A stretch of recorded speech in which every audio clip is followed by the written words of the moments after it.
reaksi, tugasnya adalah mereaksikan reaksi kimia gitu ya. Nah, ketika terlambat lebih dari 15 menit, silahkan ikut ke kelas lain, tapi bukan berarti mending kene ikut kelas lain daripada kena tugas. Pasti pemikirannya seperti itu ya. Tidak seperti itu. Nah, di sini ada sikap ya, ada sikap. Anak yang mengerjakan tugas lebih baik daripada anak yang terlambat 15 menit. Asal alasannya masuk akal, nggak jadi masalah. Benar-benar yang dialami sebagai musibah, misalkan ban motornya pecah gitu ya. Itu kan membutuhkan waktu yang lama, tidak mungkin dikejar. Atau apa kondisi di jalan naudzubillah min dzalik ada musibah gitu ya, jatuh atau apa gitu. Itu. Nah, kalau sakit ya nggak usah masuk gitu ya. Oke. Terus kalau nantinya kita apa namanya offline itu HP-nya wajib dinonaktifkan. Saya nggak mau ketika dosen menerangkan kalian asik sendiri dengan dunianya. Nah, itu tidak mengapresiasi sama sekali gitu ya. Dan ketika daring sama halnya dengan luring, hanya kalian ada di dunia mayanya gitu ya, virtual. Nyalakan kameranya, saya akan tahu posisi mahasiswa saya oke, atau posisi mahasiswa saya lagi tidak oke. Misalkan dia berbaring, Bu, saya izin dengan baringan, asal kondisi sakit nggak masalah gitu. Ya, tapi kalau kondisinya karena ngantuk berat, habis begadang, nah itu yang bermasalah, ya. Oke. Kemudian sebelum dan sesudah kuliah nantinya ketika di kelas harus rapi, ya, bersih. Dan jika tugas dikumpulkan di luar batas waktu yang ditentukan, tidak akan dinilai ya. Evaluasi dari kimia organik satu sebelumnya, ada mahasiswa yang komplain, Bu, saya tuh selalu mengerjakan tugas. Ya, setelah saya cek, takutnya saya salah gitu ya, saya salah merekap. Ternyata dia mengumpulkannya, tugasnya bulan Desember, mengumpulkannya bulan Februari. Hanya alasan saya lupa mengirim. Nah, itu tidak masuk logika ya. Kalian mahasiswa ya harus ingat tugasnya apa gitu ya.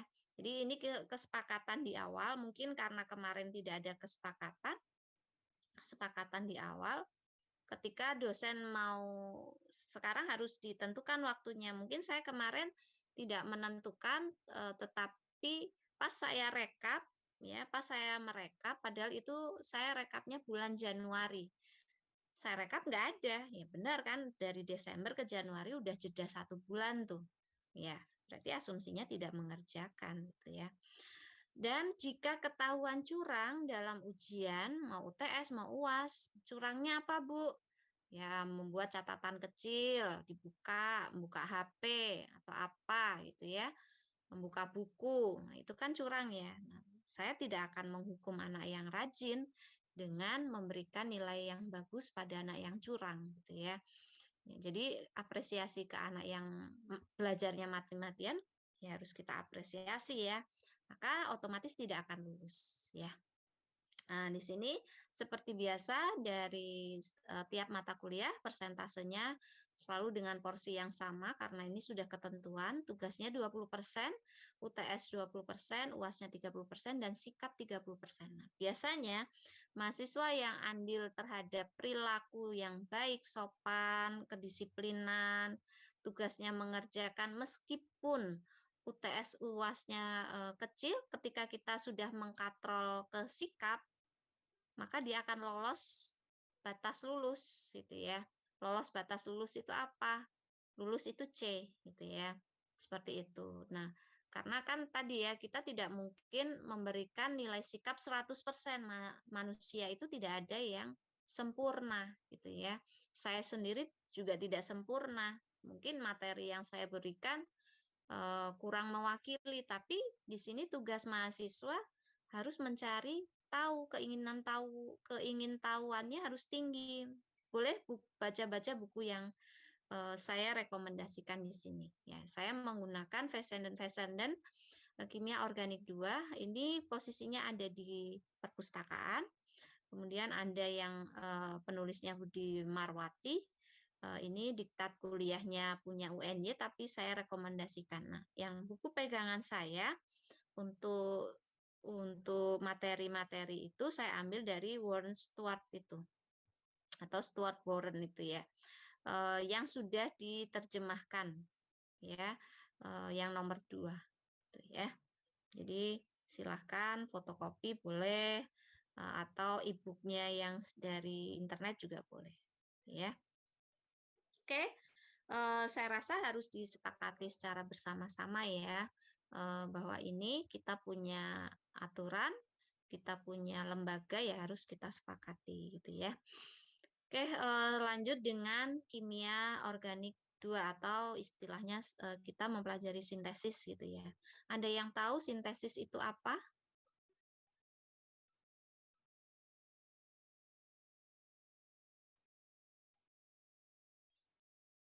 Sintesis itu apa ya? Pembentukan. Boleh Rianti? Pembentukan mungkin, Bu. Pembentukan apa, Neng?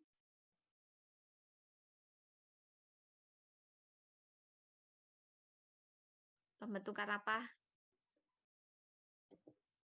Pembentukan apa? Pembentukan kan banyak. Ya. Oke, saya akan cerita sedikit mengenai apa sih gambaran sintesis itu. Jadi gini, sintesis itu lebih tepatnya meniru, gitu ya. Meniru hasil atau meniru senyawa yang terdapat pada alam, ya. Nggak harus senyawa saja, ya. Kita tahu bahan baju, misalkan baju yang kita pakai ini sekarang tidak serta-merta berbahan dasar wol gitu ya, atau benang gitu ya. Dulu kan banyak sekali pohon kapas ya dipintal menjadi benang gitu ya, kemudian benang jadi kain ya. Perjalanan dengan semakin canggihnya teknologi, maka hal itu bisa ditiru ya. Bisa ditiru dengan tidak membuat lagi benang ya. Polyester ester yang sekarang itu bisa dibuat menjadi suatu bahan dasar kain gitu ya. Makanya ada kain-kain yang licin, ada kain-kain yang berserat, ada yang enggak berserat. Nah, itu bisa dibedakan dia bahan sintetik atau bahan wool ya. Ya, itu dari situ juga bisa. Nah, selain itu apa? Kita juga bisa melihat dari bahan-bahan bangunan ya, paralon itu ya. Itu sejatinya hasil sintetik gitu ya. Kalau kita melihat sebenarnya kan besi yang dilobangin gitu ya, atau semen yang dicor gitu ya. Sini minimalis pembangunan rumah gitu. Maka dibuat sintetik dengan ukuran yang tidak menarik konsumen untuk membeli gitu ya. Jadi lebih efisien gitu ya daripada harus beli yang besar-besar ukurannya. Seperti itu cara meniru. Nah, kalau bidang farmasi bagaimana? Nah, kita tahu Allah menciptakan sesuatu di alam itu pasti ada fungsinya, ya. Ada sakit berarti ada obatnya, gitu ya. Ketersediaan yang di alam itu sejatinya kemelimpahan senyawa kimia, ya. Kita memperoleh senyawa kimia dari mana? Dari tanaman, dari anorganik seperti tanah, gitu ya. Itu bisa lewat apa namanya, bebatuan kan juga bisa untuk pengobatan ya. Terus senyawa pasti ada tanaman dan biota laut ya. Nah, dari tanaman dan biota laut yang kita itu dulu secara empiris. Secara empiris itu apa? Kebiasaan. Nah, ketika kalian menemukan hal aneh, kenapa sih nenekku itu sukanya nyirih gitu ya, ngunyah daun sirih gitu. Giginya padahal merah ya, tapi kok nggak pernah sakit gigi gitu ya. Padahal merah tuh giginya. Kalau dari kesehatan, ih jorok gitu ya. Kemudian awet giginya, nggak kayak zaman sekarang berlubang atau udah copot. Nah, ada apa nih? Nah, seperti itulah yang biasa masyarakat lakukan gitu ya zaman nenek moyang kita dulu. Nah, oleh peneliti dikaji, ada apa ya? Kok dia bisa tidak pernah sakit gigi? Kok dia bisa apa namanya? Tidak pernah lubang giginya gitu ya. Emailnya gimana nih? Nah, diteliti ada apa di dalam daun sirih itu. Nah, ternyata diteliti ada senyawa-senyawa A, B, C, D, E, A sampai Z gitu ya. A sampai Z itu atau sebelumnya ekstraknya diekstrak daun sirih, kemudian diuji aktivitasnya ke beberapa bakteri. Oh, dia punya respon biologis atau potensi terhadap membunuh bakteri A gitu misal. Nah, maka dari ekstrak itu dicari tahu ada senyawa apa saja gitu ya.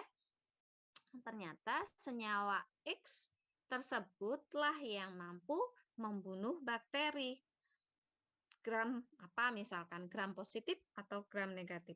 Nah, dari sana kan kita tidak mungkin akan merusak alam dengan cara mencari berkilo-kilo daun sirih hanya untuk mengobati satu penyakit. Padahal fungsi daun sirih itu di dalamnya ribuan senyawa yang bisa untuk mengobati berbagai penyakit, tidak hanya bakteri saja. Logikanya ke sana, ya.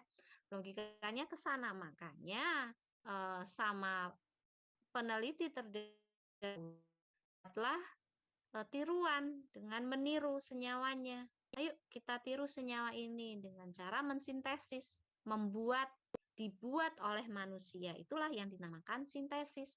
Sampai diuji klinik dan preklinik dan klinik baru bisa dikonsumsi oleh masyarakat yang banyak diedar di apotik-apotik seperti itu ya. Itu obat sintetis ya.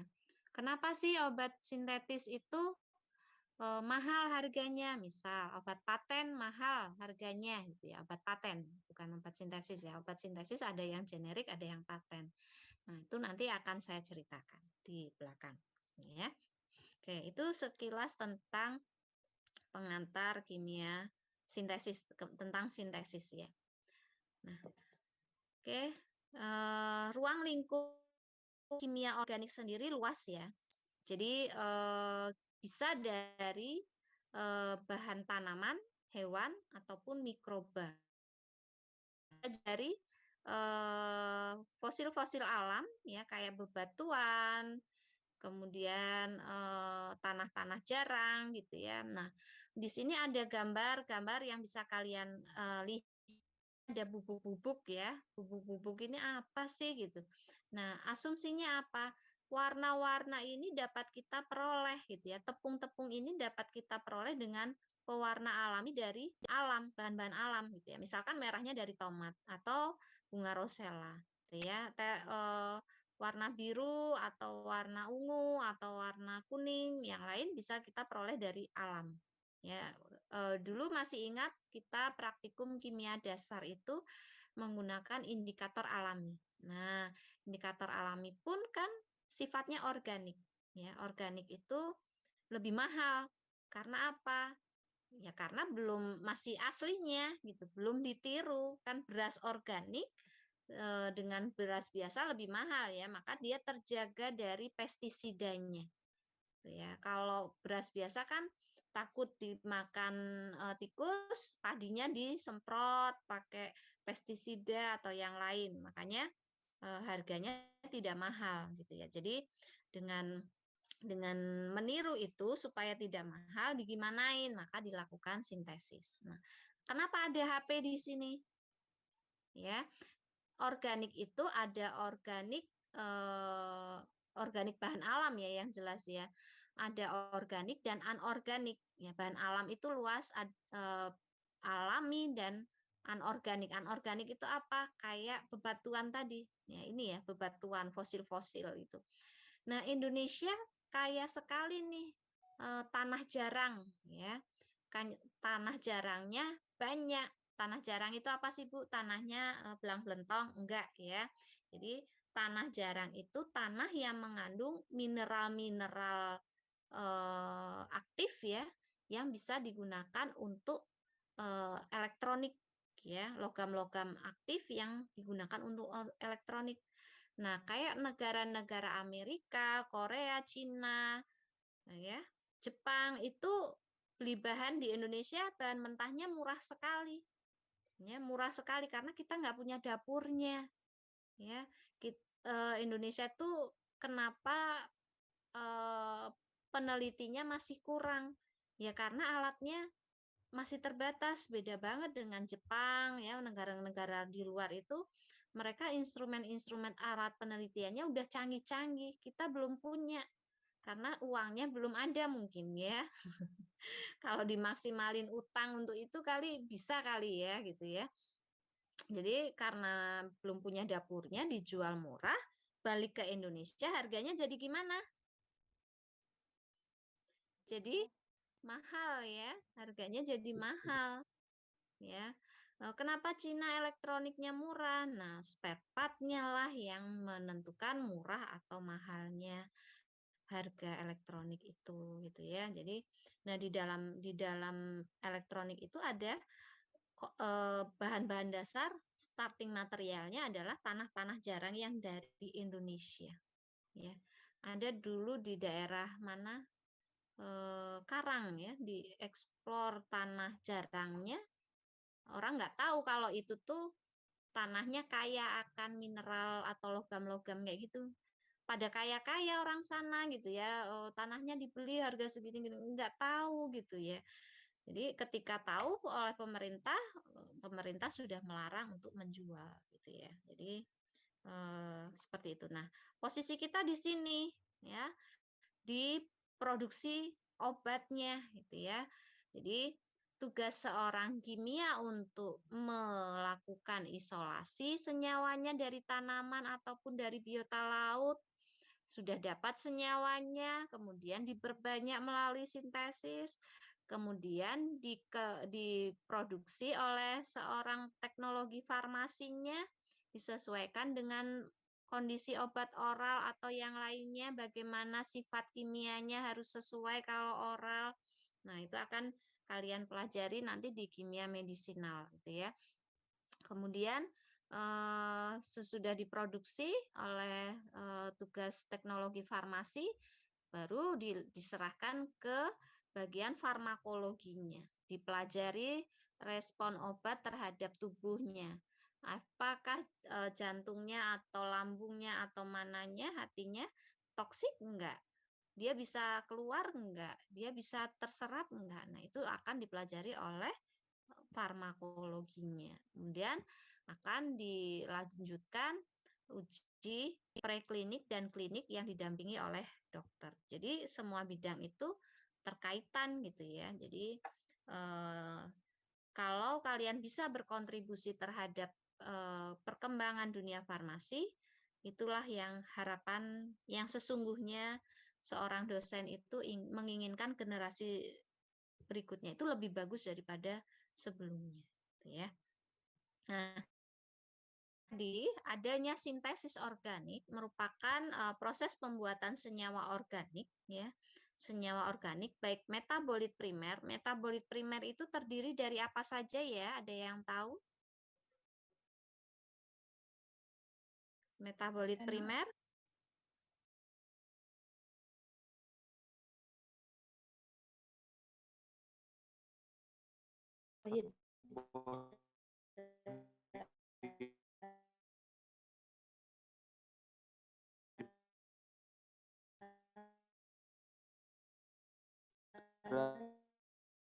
Itu primer ya.